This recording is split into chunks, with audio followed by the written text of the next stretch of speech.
follow up po natin ang naikwento na namin sa inyo tungkol sa buwis buhay na hanap buhay ng mga tindera ng pantalan sa Zamboanga City na para lang makasampa sa barko para makapaglako, nakikipaghabulan sila sa mga otoridad. Ang magandang balita, 5 buwan mula po nung una natin silang naitampok sa peligro at sa kahirapan, unti-unti na silang nakakaahon.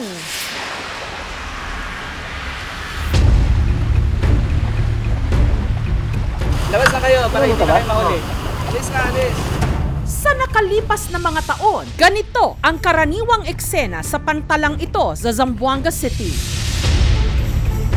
Ang mga vendor tila nakikipagpatintero sa mga kawani ng PPA o ng Philippine Ports Authority. Isa sa kanila, si Josephine. Minsan matutumba ka, madadamage yung paninda mo.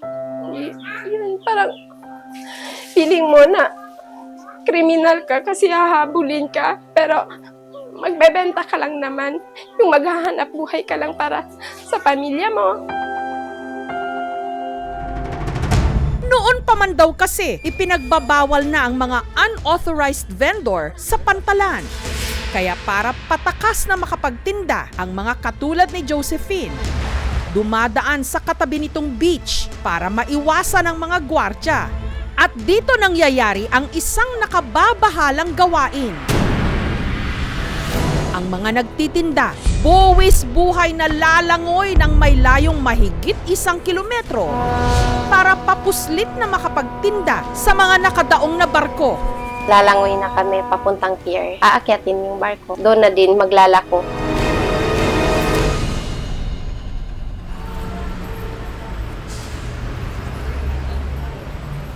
Alas 10 ng umaga, si Josephine hinango na ang kanyang mga ititinda.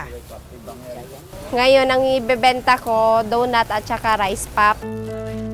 Ang kanyang mga kontrabando na tinapay at pampasalubong, ibinalot niya sa 2 malalaking plastic bag. Dinodoble ko kasi lalangoy ako. Para safe siya na hindi mapasukan ng tubig, kailangan ko talaga siya idoble.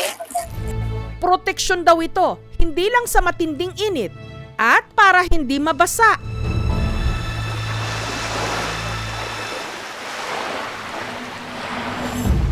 Dito, kasabay niyang nag-aabang ang humigit kumulang 30 pang mga kapwa niya vendor.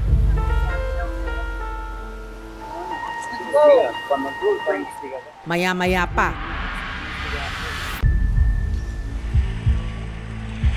bit-bit ang kanyang paninda, si Josephine sumuong na sa lagpas taong lalim ng dagat.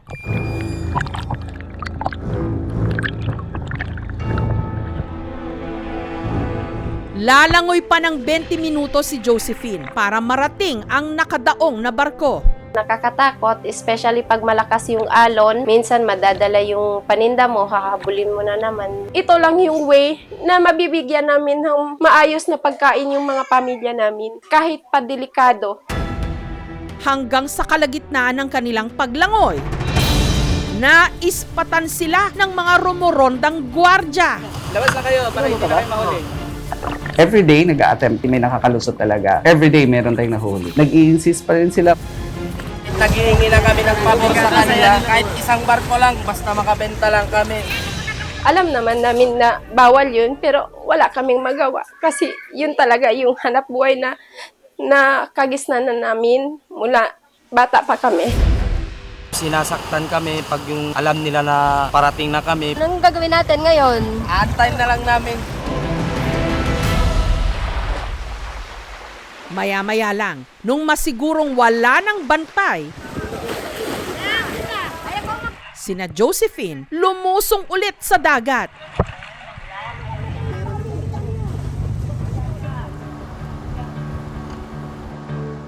Ang kanilang paninda ang siya na rin nilang salbabida.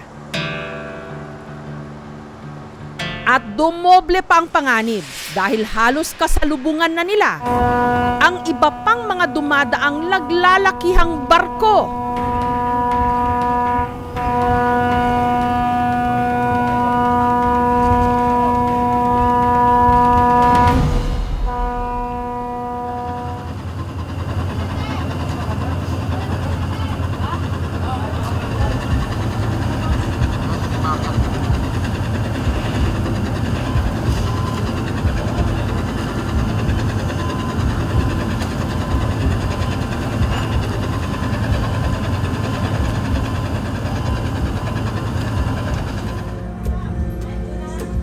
Pagkaakyat, wala na siyang palit-palit pa ng damit. Tinda agad.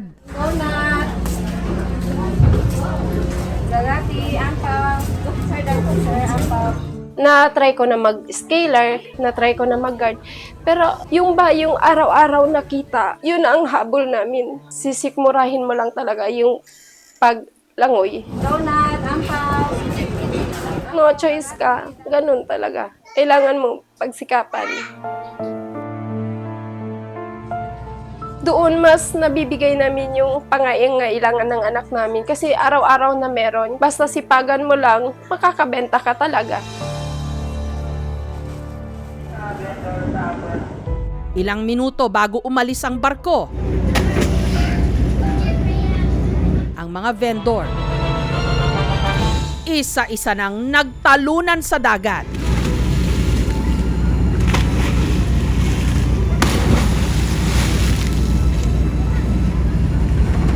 Kabilang na si Sherwina na 7 buwan pa man ding buntis.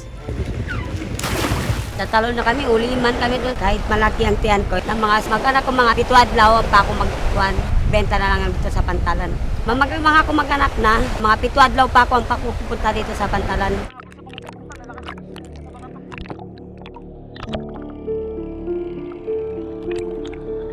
Hingal kabayong lumangoy si Sherwina, pabalik ng Pantalan. Yay lang yung kuwan ko sa Pantalan. Sa bahay na lang siya, nagbabantay mga anak ko. Kaunitan na sa bako sa wala man magkuhan sa amin. Samantala, ang kinita ni Josephine nung oras na yon, 400. Yun sa umaga lang.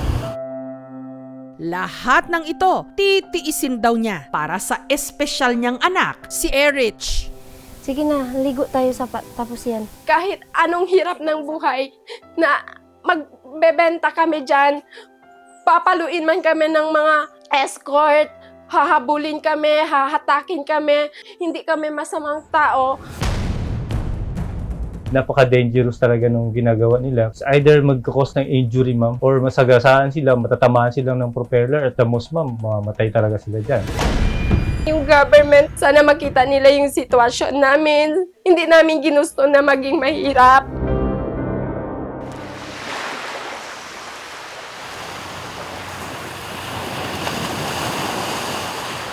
Pagka-ere ng aming report, nito lang Pebrero, ang pampang ng Paseo del Mar kung saan noon pumupuslit sina Josephine, agad na ipinasara ng lokal na pamahalaan. Pina-stop natin no, kasi for their safety po. Kaya sina Josephine at ang iba pa niyang mga kasama hindi na nagawa pang lumangoy sa dagat para makapagtinda sa mga nakadaong na barko. Yung iba nagalit kasi syempre yun lang yung alam na hanap buhay, ganon.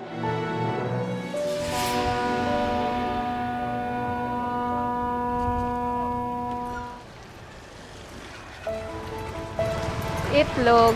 Nung umagang yon, si Josephine abala sa pamimili ng kanyang mga ilalako. Batchoy. Sa. Pero ang kanyang mga paninda, hindi na niya dinala sa pampang. Hindi na rin niya ang mga ito kailangang ipuslit o itago.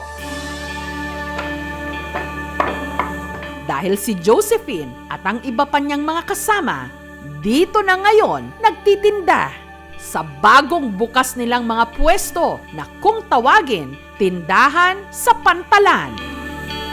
Ito na nga yung hinintay ko, natupad na po. Hindi na ako maglangoy para lang magbebenta. Hindi na namin kailangan i-sakripisyo yung kaligtasan namin. Ang pagbibigay ng disente at ligtas na pwesto ang naisip na solusyon ng Philippine Ports Authority ng Zamboanga City para matigil na ang buwis buhay na pagtitinda ng mga vendor sa Pantalan. Na-feature po kami sa KMJS. Nag-come up ng concept na tulungan ang mga ambulant vendors natin para makapagnegosyo ng legal at saka safe. At ito na nga po ang tindahan sa Pantalan. Meron silang listahan ng mga swimmer vendors na identify namin ang may mga interest talaga mag-o-occupy ng mga stalls sa tindahan sa Pantalan. Pagkatapos ng construction, nito lang July 10, ang mga tindahan open for business. Hindi na ako lumangoy dahil may tindahan na kami. Nagpapasalamat lang ako sa Jessica So. Sana tulungan talaga nila kami ng maayos. Pasalamat kami sa lahat ng tumutulong sa amin. Masaya na rin kahit kunti-kunti pa rin yung laman ng tindahan namin. Mas maayos yung hanap buhay namin ngayon kasi hindi na namin kailangan maghabulan, maglangoy. Malaking pasalamat ko po talaga. Kasi kung hindi naman naki-MJS kami, wala namang ganito. Hindi kami mare-recognize na ganun pala yung trabaho namin. Hindi lang para sa amin, para sa mga anak namin na mapaaral namin ng maayos. Soft drinks? Ang ipinuhunan ni Josephine para sa munti niyang sari-sari store mula rin sa donasyon ng ating mga manunood na naantig sa kanyang kwento. Yung first open ko, yan mga lamesa at saka mga gamit lahat, hiniram ko lang.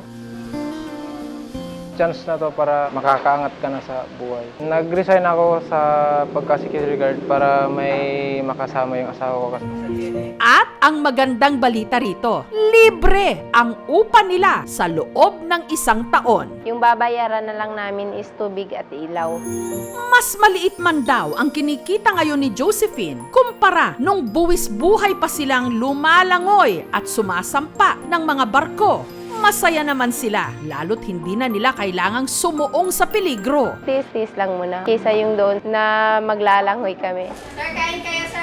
Nung time na hindi niya na ginagawa yung paglalangoy, nabawasan na yung kaba ko.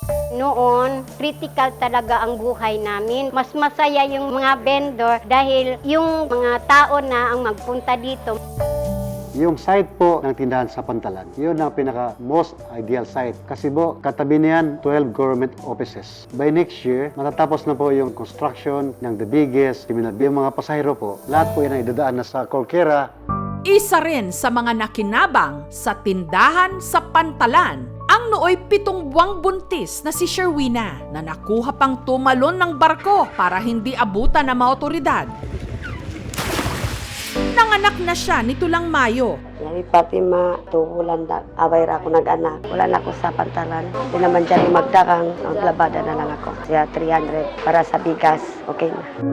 Pero nung nagbukas ang tindahan sa Pantalan nitong nakaraang buwan, hindi pa siya nakapag-umpisa dahil kulang ang kanyang puhunan. Happy ako on the pesto. Kesusahan ko dyan sa kapital. Mga na mag-direct ako kapital, magdakang na ako.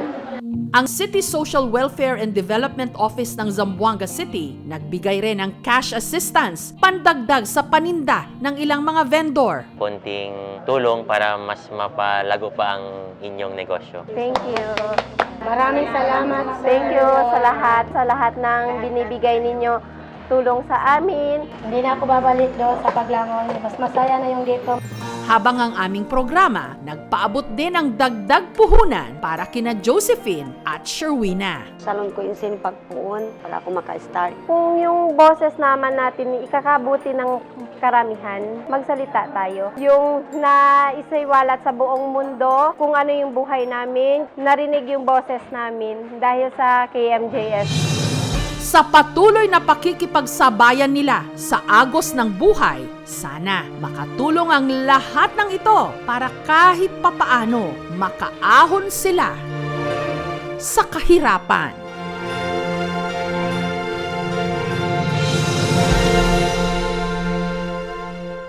Thank you so much mga kapuso. Kung nagustuhan niyo po ang videong ito, subscribe na sa GMA Public Affairs YouTube channel. Don't forget to hit the bell button for our latest updates.